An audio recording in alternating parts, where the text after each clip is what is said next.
16th District Congressman Adam Kinzinger just returned from a fact-finding in Turkey with Syrian rebel commanders and Christian minority groups. Kinzinger tells me today that he was one of just 2 congressmen to attend that meeting, and while there was an historic agreement that was signed between the rebels and the Christians to unite in the fight against ISIS and President Bashar al-Assad forces.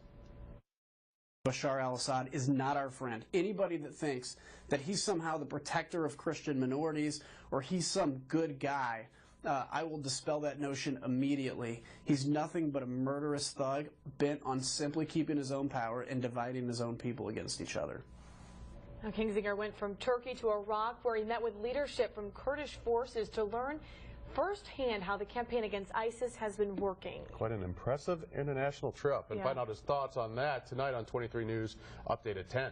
But still, Time a local congressman is back in our nation's capital after an important international trip that took him to Turkey and Iraq. 16th District Congressman Adam Kinzinger was one of just 2 lawmakers who met in Turkey with Syrian rebels and the Christian minority group.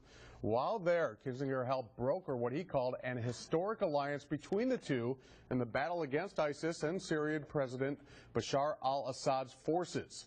Kinzinger's next stop was Iraq, where he met with leadership from Kurdish forces to find out firsthand how the U.S. air campaign against ISIS is working.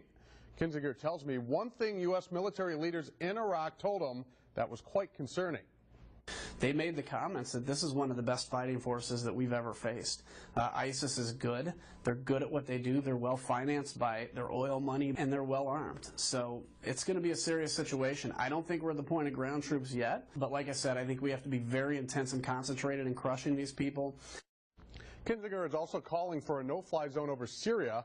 He says this would even the playing field for the Free Syrian Army against both ISIS and Assad. the suburban